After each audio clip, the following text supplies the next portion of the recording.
So you want to get your child started in cursive writing, but you're not sure which curriculum to choose. Today we're going to look at two specific programs, Abeka and The Good and the Beautiful, and compare and contrast and see if they might be a right fit for you. I want to get started with some differences before we take a look into the actual books. There are some stark differences between the two programs. I wanted to point them out so that you can be aware when you're making the decision for which curriculum you would like to choose. Also, I have timestamps down below if you want to skip ahead to any part of the video. So first we're going to start with Abeka. I want to say that I would say the majority, I don't have a poll or statistics, but the majority of people who are doing cursive, when they introduce cursive, it's usually around 2nd to 3rd grade. Sometimes it's earlier, sometimes it's later. So if you go in with the mindset of you're starting your 2nd grader, for example, with Abeka's 2nd grade cursive, you're going to be doing their language arts program and you start them with their cursive, just keep in mind that Abeka actually starts their cursive program with preschoolers. So in K4 or preschool, they are actually starting cursive, and then they gradually build on it each year. So from kindergarten to 1st to 2nd. So by the time they have gotten into 2nd grade, Abeka has assumed that your child has already had several years of cursive experience under their belt. So they're going to go pretty quick paced. They might have a little bit of trouble keeping up. With The Good and the Beautiful, their preschool is more pre-writing and doodling and shapes more so than actual letters, but they do slowly incorporate manuscript letters, and eventually by level 3 is when they introduce cursive. So my oldest is in 4th grade now, but 2 years ago in 2nd grade, we had actually started her with cursive and she had no prior experience, and she did Abeka and she did absolutely fine with it. My middle daughter is in 2nd grade currently, and she has done The Good and the Beautiful level 3, which is when they introduce cursive. I'm going to speak a little bit about how it worked with us. Let's take a look right now at the books.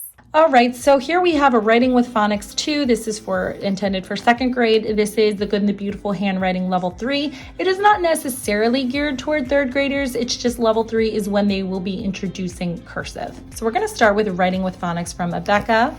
They are going to have this cursive formation guide, which my daughter found very helpful actually, because it shows you the numbers of when to write what part of the letter, and in the arrows, you know, with the direction of where the letter, how the letter should be shaped. And so she did find this quite helpful. So it's going to start with the vowels, and then it's going to move quite quickly. Each page is a lesson. So by the time they get to lesson 7, they are on page 7. And then it's going to move pretty quickly into sentences. By lesson 18, they're already on sentences. So just keep this in mind that they are not intending this for beginning cursive writers. I will say it's not impossible. My daughter actually had no previous cursive experience. When I got this, I just did the best I could with the samples. I didn't know how fast it was going to move. And she actually did great. She kept up pace. Sometimes she did get a little bit overwhelmed by the length of the amount of writing that they did have to do. So as you can see here, they are writing verses, and eventually they're going to be writing poems and just different phrases.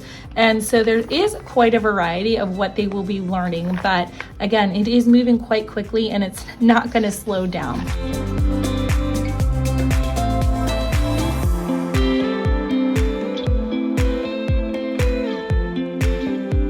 So by the time we got to this part, about halfway through of the 170 lessons, by lesson 85 is pretty much when they're done with the handwriting practice, and that's when they're going to be starting with the creative writing and formal writing. So what I did, sometimes, like I said, she would get a little intimidated. We did actually take our time with this, and I didn't force her to do all the exercises, as you will see, and that was fine. I was more concerned with if she was getting in her practice more so than her completing every single exercise. So sometimes what I would do is I would just pull the pages and she would copy it that way. For some reason, I feel like copying a single page was a little bit less intimidating than having this entire book. So we did that for some of them as well. And again, you will be able to see that there is definitely a variety of different creative writing exercises and formal writing exercises that you can go through. And she did a good amount of them, but again, we didn't do all of them. Here's where I tore out all those pages so that she would be able to write a little bit easier. They're still going to be copying verses as well as doing some creative writing. So write a story about what is happening in the picture. Looks like we skipped quite a bit of exercises. I honestly don't remember skipping this many. I know she did some sort of formal writing, but this was a few years ago, guys, so I can't really remember exactly. I do know that a lot of the times we did pull out some of the pages to make it a little bit easier for her.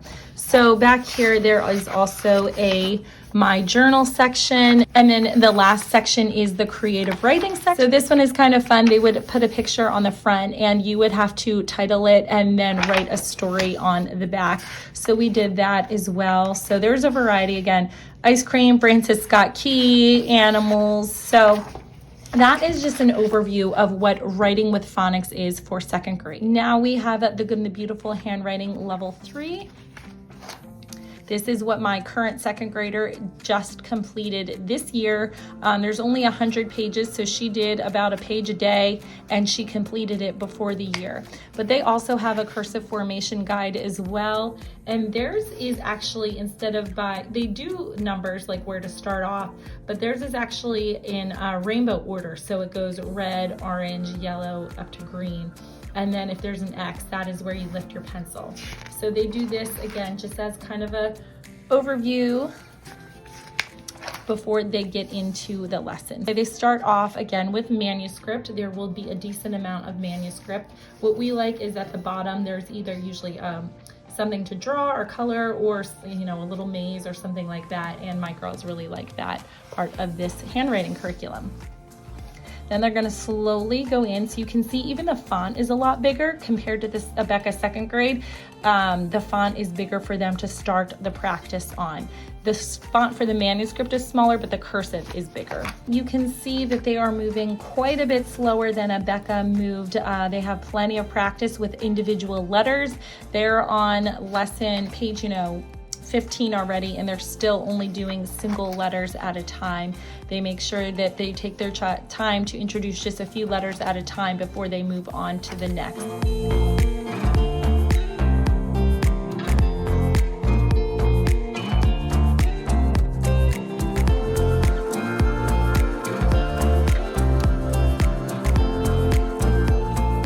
This is our family. I love their pictures. Seriously, are like the best part of homeschooling. Just seeing their cute little pictures that they draw. I love it. Anyway, so as we're kind of getting closer to the end, we are on page 70. I do want to say, so here is an evaluation. So this is evaluation number 3. So they have, I believe, a total of 4 evaluations. And what they do is they give your child a set of letters that they have to write, and you have to watch them write it.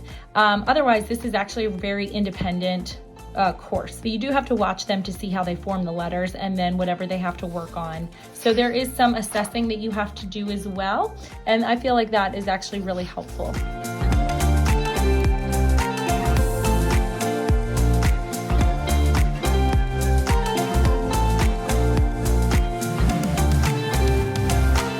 So even by the end, we're on page 94 and 95. They're still only writing one small little word at a time. They very much take their time with this course. Again, it is intended to be independent. You can obviously help your child as much as you want to, and there's many times where I did, but they definitely take their time with forming letters.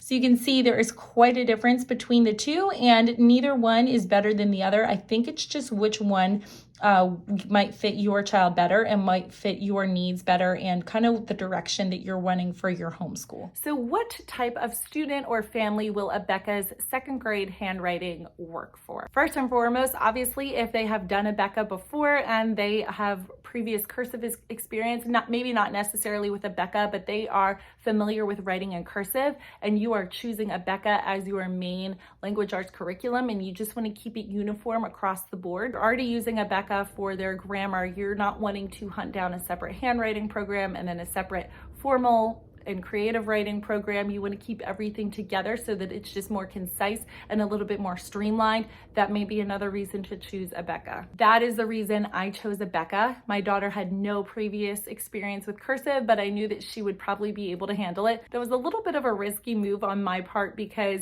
she had no experience, and I don't think I quite realized how fast it was going to go. Thankfully, she did keep up with it and did fine, but it did move quite fast. Another person that this might work for is if you have a student who doesn't mind writing longer and lengthier pieces. They don't get fatigued or you know, they have a little bit more stamina and can withhold longer pieces. However, to be honest with you, you don't have to have them do the entire page all at once. You can definitely cater it and pare it down to make it fit your child. I'm sure you noticed, but there was also lengthy passages of scripture. So if that is something that is important to you, you want copy work of scripture incorporated into your school, this is one great way to do it. Abeka has full-length passages for the children to copy. Then lastly, maybe you might want to choose Abeka, not necessarily starting in the 2nd grade, but you might have, let's say you have a 1st grader and you want to start them with Abeka, or kindergartner. You could absolutely use the kindergarten version. Even if it's a 1st grader, you might even have a 2nd grader if they're not too offended by seeing, you know, kindergarten on the front page.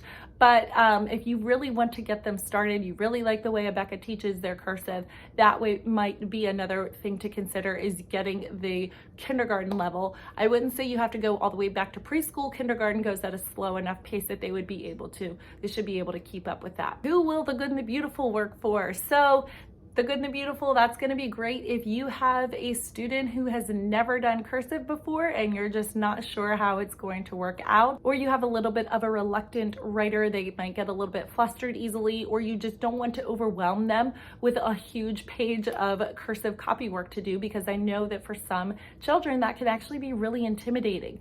The Good and the Beautiful, their pages, there's only a few letters per page and it's quite simple and straightforward. This is going to be great for beginning cursive, especially because book 3 is not only going to be teaching the basics and the foundation of cursive, but it's also going to incorporate some manuscript as well. So they're getting both practice of manuscript and cursive all at once, and they're not just thrown into having to automatically write cursive from day one. I hope you found this video to be helpful. If so, make sure you hit that like button. And if you want to see more homeschool content like this, make sure you subscribe to my channel. Thanks so much for watching. I hope you have the best day, and until next time, I'll see you later.